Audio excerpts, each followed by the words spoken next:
সুপ্রিয় দর্শক আসসালামু আলাইকুম। কলার মোচা দিয়ে আজকে দারুণ মজার একটা রেসিপি শেয়ার করব।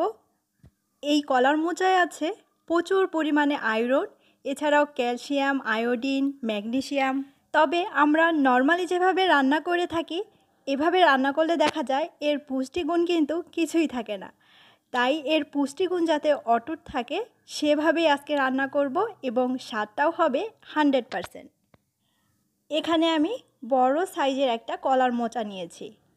এই কলার মোচা এলাকা ভেদে বিভিন্ন ধরনের নাম হয়ে থাকে। আপনি অবশ্যই কমেন্টে জানাবেন আপনার এলাকায় এটি কী নামে পরিচিত। তো প্রথমেই আমি দেখিয়ে দিব কিভাবে আমি কলার মোচা পরিষ্কার করে নিব।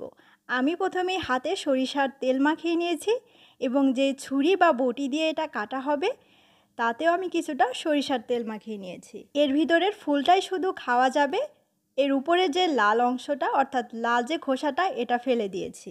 এবার চলুন দেখে নিই এই ফুলটা কিভাবে করে প্রসেস করতে হয়। এই ফুলের যে ভিতরে শক্ত এবং বেশ বড় একটা ডাটের মতো থাকে এটা ফেলে দিতে হবে, আর সামনে দেখবেন একটা পাপড়ির মতো অংশ থাকে এটা ফেলে দিতে হবে, আর বাকি অংশটা খাওয়ার জন্য উপযোগী। কলার মোচার উপরের দিকের এই ফুলগুলোর এই দুইটা অংশ শক্ত হয়, এটা এজন্য খাওয়া হয় না। আর একদম উপরের দিকের ফুলগুলো অনেক সময় শুকিয়ে যায় বা একটু নষ্ট থাকে, তো সেগুলো চাইলে ফেলে দিতে পারেন বা একটু বেছেও নিতে পারেন। এখনও কিন্তু এটা বেছে নেওয়া হয়নি এবং পরবর্তীতে আমি যেটা করব আবারও এর উপরের এই খোসাটা ফেলে দিচ্ছি। এবার ভিতরে যে ফুলগুলো হয়েছে এই ফুলগুলো কিন্তু বেশ নরম, এর থেকে কিন্তু ভিতরে বেছে নেওয়ার কিছুই নেই, এর পুরোটাই নেওয়া যাবে। আমি একে একে উপরের এই পাটটা এভাবে করে খুলে নিচ্ছি এবং এই ফুলগুলো এভাবে করে আলাদা করে নিচ্ছি। তারপরে যখন এরকম নরম অংশটা চলে আসবে এটা কিন্তু ফেলে দেওয়ার কিছুই নেই, এই পুরো অংশটাই আমরা এখানে ব্যবহার করতে পারবো। আর এটা কিন্তু আস্ত থাকতে আমি ধুয়ে নিয়েছি। এবার একটু কুচি কুচি করে কেটে নিচ্ছি। আর যে ফুলগুলো আমি বেছে নিয়েছিলাম এগুলোও কিন্তু আস্ত থাকতেই ধুয়ে নিয়েছি। এ ধরনের সবজি যদি আপনি কাটার পরে ধন তাহলে কিন্তু ভিতরের আয়রন এবং খাদ্য পুষ্টিগুণ অনেকটাই নষ্ট হয়ে যায়, তাই অবশ্যই চেষ্টা করবেন আস্ত থাকতেই ধুয়ে নেওয়ার জন্য।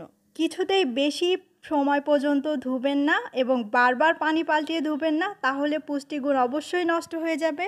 আমি জাস্ট এগুলো বেছে নেওয়ার পরেই আস্ত থাকতেই ধুয়ে নিয়েছি আর এভাবে ছোট ছোট করে কেটে নিলাম। তারপরে একটা হাঁড়িতে নিয়ে নিয়েছি আর সামান্য একটু লবণ দিয়ে দিলাম আর সামান্য একটু হলুদ গুঁড়ো দিয়ে দিচ্ছি। এবারে অল্প করে একটু পানি দিয়ে দিচ্ছি। এই কলার মোচা সেদ্ধ হতে খুব বেশি পানি লাগে না, তাই আমি অল্প করেই পানি দিয়ে দিচ্ছি আর অল্প আছে এটাকে চুলায় বসিয়ে সেদ্ধ করে নিয়েছি। অনেকেই এই কলার মোচা সেদ্ধ করতে অনেক বেশি পরিমাণ পানি ইউজ করে আর এই অতিরিক্ত পানিটা ফেলে দেয়, এতে করে কিন্তু এই কলার মোচার পুষ্টিগুণ কিছুই আর অবশিষ্ট থাকে না। দেখতে পাচ্ছেন আমি এই কলার মোচা সেদ্ধ করে নিয়েছি আর খুব সামান্য পরিমাণ পানি ছিল, সম্পূর্ণটা ব্লেন্ডারে জারে নিয়ে নিলাম এবং সেই সাথে কিছু নারিকেল কোড়া যদি আপনারা এখানে দিতে না চান তবে না দিতে পারেন, তবে অবশ্যই একবার নারিকেল দিয়ে এই রেসিপিটা ট্রাই করবেন, দেখবেন খেতে অনেক বেশি মজার হবে। আমি ব্লেন্ডারে ব্লেন্ড করে নিচ্ছি, আপনি চাইলে পাটায়ও বেটে নিতে পারেন। এবার প্যানে পরিমাণ মতো সরিষার তেল দিয়ে দিচ্ছি। এখানে তেলের পরিমাণটা একটু বেশিই হবে। কয়েকটি শুকনো মরিচ হাত দিয়ে এভাবে চিড়ে দিয়ে দিলাম, একটু ভেজে নিয়ে তারপরে দিয়ে দিচ্ছি এখানে রসুন কুচি এবং দিয়ে দিচ্ছি পেঁয়াজ কুচি। এই পরিমাণগুলো আপনাদের নিজের পছন্দ মতো দিতে পারেন, বাড়িয়ে বা কমিয়ে। আর স্বাদ মতো একটু লবণ দিয়ে দিব আর সেই সাথে ঝালের টেস্ট বুঝে আমি এখানে কিছু কাঁচামরিচ দিয়ে দিচ্ছি। এবারে একটু ভেজে নিব পেঁয়াজ রসুন এগুলো হালকা সোনালি রং হয়ে আসা পর্যন্ত, আর তারপরে সেদ্ধ করে ব্লেন্ড করে রাখা এই কলার মোচা দিয়ে দিচ্ছি। সেই সাথে আমি এখানে অ্যাড করে দিচ্ছি 1 চা চামচ জিরে গুঁড়ো। এবারে কিছুক্ষণের জন্য নেড়ে চেড়ে রান্না করব যতক্ষণ পর্যন্ত এর ভিতরে থাকা অতিরিক্ত সম্পূর্ণ পানিটা টেনে গিয়ে এরকম শুকনো হয়ে আসবে। ব্যাস আর কিছুই করতে হবে না, এটা এখন একদমই রেডি। এটা খেতে যে কতটা মজার হয়েছে এটা কিন্তু আমি বলে বোঝাতে পারবো না। আমার এই রেসিপি ফলো করে একবার অন্তত খেয়ে দেখবেন, আপনার অবশ্যই ভালো লাগবে, এটা আমি গ্যারান্টি দিচ্ছি। সবাই খুব বেশি ভালো থাকবেন এবং আমার জন্য দোয়া করবেন। আল্লাহ হাফেজ।